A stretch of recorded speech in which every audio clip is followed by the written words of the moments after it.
अच्छा, अगर आपने अभी तक पीडीएफ को डाउनलोड नहीं किया तो लिंक डिस्क्रिप्शन बॉक्स में है, चेक कीजिए। अपने इसी पीडीएफ को जल्दी डाउनलोड कीजिए, अपने दोस्तों तक भेजिए ताकि उनको फायदा मिल जाए। चलिए हम वीडियो को स्टार्ट करते हैं फटाफट। इसके क्लासेस के एक और नए धमाकेदार वीडियो में आपका स्वागत है। जैसे कि आप सबको पता है कि आज बिजनेस स्टडी वाले बच्चों का एग्जाम है एंड फाइनली उनके लिए मैं बूस्टर डोज लेकर के आ चुका हूं। अगर आपको बूस्टर डोज का मतलब नहीं पता तो यही समझिए कि आपके एग्जाम का असली प्रश्न पत्र जो कि परीक्षा के पहले बताया जाता है वो होता है बूस्टर डोज।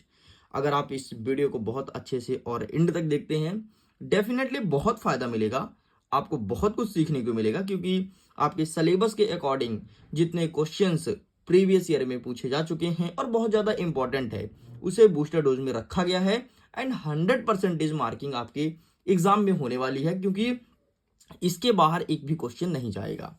हमारा पहला प्रश्न कहता है कि आर्थिक क्रिया किसे कहते हैं, ये एग्जाम में देखने को मिलेगा।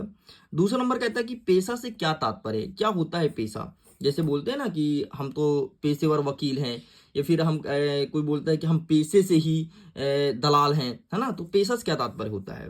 रोजगार से आप क्या समझते हैं। देखो रोजगार से क्या मतलब होता है, तो रोजगार का मतलब ये होता है कि अगर कोई व्यक्ति को कम से कम 6 घंटे का काम मिल रहा है एक दिन में, वो रोजगार कहलाता है। बहुत सारे व्यक्ति ऐसे होते हैं जो दिन भर बिजी होते हैं लेकिन सीजन वही, जैसे उनका सीजन ऑफ होता है तो फिर बिजी नहीं होते, वो फ्री होते हैं टोटल, उसे कहते हैं बेरोजगार। ठीक है, उसे कहते हैं बेरोजगारी का एक टाइप है जिसे कहते हैं चक्रीय बेरोजगारी। जैसे कहते हैं पुनर्निर्यात से आप क्या समझते हैं। एंड हमारे एग्जाम में देखने को मिलेगा उद्योग का महत्व लिखिए। पेशा और रोजगार में अंतर भी आपको स्पष्ट करना है, सभी जिले में पूछा जाएगा इसलिए इसको अच्छे से प्रिपेयर कर लेना। नेक्स्ट कहता है कि व्यवसाय की विशेषता और लाभ बताइए। व्यवसाय की सबसे पहले विशेषताएं बतानी है और लाभ क्या क्या ये बतानी है। देखो विशेषताएं और लाभ लगभग सेम रहता है, तो चाहे तुम विशेषता लिखो या लाभ लिखो दोनों तुम्हारा लगभग सेम है, तो एक पॉइंट को पढ़ लो और दोनों में लाभ पूछे विशेषता दोनों में लिखाना। नेक्स्ट कहता है कि वाणिज्य व व्यापार में अंतर बताइए और वाणिज्य और उद्योग में अंतर बताइए। ठीक है, तो व्यापार क्या होता है, उद्योग क्या होता है, ठीक है, ये आपके एग्जाम में देखने को मिलेगा। ठीक है, वाणिज्य और व्यापार और उद्योग, सॉरी अगर मैं इसके पहले गलत बोल दिया हो तो। नेक्स्ट कहता है कि वाणिज्य के कार्य को बताओ, वाणिज्य का क्या कार्य होता है। नेक्स्ट कहता है कि एकांकी व्यापार किसे कहते हैं। एंड नेक्स्ट कहता है कि साझेदार किसे कहते हैं। और नेक्स्ट कहता है कि निजी व सार्वजनिक कंपनी में अंतर अंतर बताना है। निजी व सार्वजनिक कंपनी में पहले डिफरेंस बताना है और निजी व सार्वजनिक कंपनी किसे कहते हैं। ठीक है, यहाँ पर किसी हो गया, यहाँ पर किसे कहते हैं, मतलब इसका परिभाषा देना है कि क्या होता है निजी कंपनी, क्या होता है सार्वजनिक कंपनी। तो मैं तो कहता हूँ अगर तुम अंतर इनमें पढ़ लिए ना अच्छे से तो तुम्हें वो जो आपका परिभाषा है वो तुमसे बन जाएगा। नेक्स्ट कहता है कि सहकारी समिति से क्या लाभ होता है। नेक्स्ट कहता है कंपनी और साझेदारी में अंतर बताइए। ये सारे क्वेश्चंस एग्जाम में देखने को मिलेगा। नेक्स्ट कहता है कि सार्वजनिक क्षेत्र से आशय, निजी व सार्वजनिक क्षेत्र में डिफरेंस क्या है। नेक्स्ट कहता है कि विभागीय उपक्रम का क्या आशय है, ये एग्जाम में देखने को मिलेगा। हमारा नेक्स्ट क्वेश्चन कहता है कि सार्वजनिक उपक्रम की विशेषता बताइए। और इसके बाद नेक्स्ट कहता है कि पीपीपी मतलब public private partnership, PPP public private partnership क्या है। नेक्स्ट कहता है कि सरकारी कंपनी के दोष बताना है, कौन कौन से दोष होते हैं।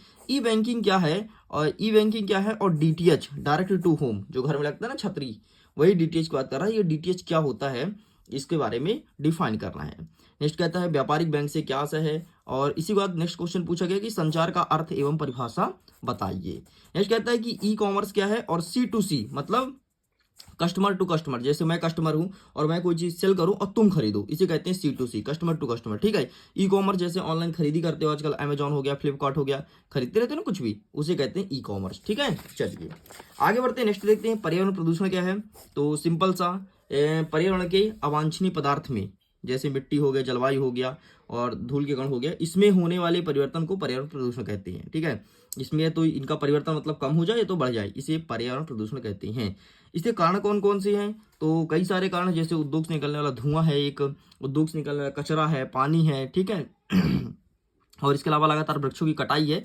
तो कई सारे कारण हैं, जो जो कारण वो आपको लिखना है। एंड इसको बचाने का उपाय क्या है। बचाने का उपाय यही है कि अधिक से अधिक पेड़ लगाएं। ठीक है, और जो पुरानी गाड़ियां हो गई हैं, बहुत पुरानी हैं, उस गाड़ी को ना चलाएं, प्रतिबंधित बैन करें ताकि पॉल्यूशन कम हो सके। आजकल आपको पता है ना नई नई गाड़ियां आती हैं तो नए नए अपडेट के साथ आती है।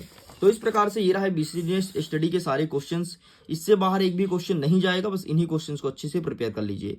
एक बार फिर भी मैं समझा देता हूँ कुछ कुछ क्वेश्चंस को, जैसे एकाकी व्यापार क्या है? एकाकी व्यापार का मतलब होता है किसी एक चीज का व्यापार करना। जैसे हमने दुकान खोला केवल मोबाइल का, तो हमारे यहाँ केवल मोबाइल का ही दुकान होता है, उसे कहते हैं एकाकी व्यापार। ठीक है। नेक्स्ट, सहकारी समितियां क्या होती है, इसको समझ लो। तो सहकारी समिति एक ऐसी समितियां होती है जिसमें केंद्र सरकार और राज्य सरकार दोनों का सहयोग होता है, उसे कहते हैं सहकारी समिति। तुम देखोगे एक चीज यार, जहां गल्ला मिलता है, राशन की दुकान है, उसमें लिखा होता है सहकारी समितियां। मतलब ये है कि उसमें केंद्र सरकार और राज्य सरकार दोनों का परसेंट है ना, दोनों की साझेदारी है, तब जाकर के साझेदारी से चलती है। निजी कंपनी तो जानते हो, निजी कंपनी मतलब जिसका स्वामित्व तो स्वयं एक व्यक्ति होता है, और सार्वजनिक कंपनी मतलब जिसका स्वामित्व तो सरकार होता है, उसे कहते हैं सार्वजनिक कंपनी। ठीक है। तो सहकारी समझा दिया। कंपनी साझेदारी, साझेदारी का मतलब होता है पार्टनरशिप करना, तो कंपनी में कुछ परसेंट शेयर करना, उसे कहते हैं साझेदारी। ठीक है। नेक्स्ट, सार्वजनिक उपक्रम मतलब सरकार के जो उपक्रम हो। हाँ, पीपीपी, इसे अच्छे से पढ़ लेना, पब्लिक प्राइवेट पार्टनरशिप। इसका लगभग मतलब होता है कि पब्लिक मतलब कोई व्यक्ति, प्राइवेट मतलब प्राइवेट कंपनी, और पार्टनरशिप तो कोई भी व्यक्ति जाकर के कोई भी प्राइवेट व्यक्ति जाकर के सरकारी कंपनी के साथ पार्टनरशिप करता है, उसे आई थिंक पीपीपी कहते हैं, पब्लिक प्राइवेट पार्टनरशिप। ठीक है। अब सरकारी कंपनी की दोष कौन कौन सी है? तो सबसे बड़ी, पहली और बड़ी दोष है कि सरकार इसे प्रॉपर वे में ध्यान नहीं दे पाती है। ठीक है। सरकार ऐसे मडियल से चलने देती है। इसका सबसे अच्छा एग्जांपल है बीएसएनएल। बीएसएनएल पर सरकार कहाँ ध्यान दे रही है? अभी सब जगह 5G चल रहेगा, बीएसएनएल में भी 3G नहीं आया सही से, है ना। तो ये सरकारी कंपनी का एग्जांपल है। बीएसएनएल के बारे में थोड़ी तुम केस स्टडी पढ़ लोगे तो तुम हर एक चीज अच्छा कर रहोगे।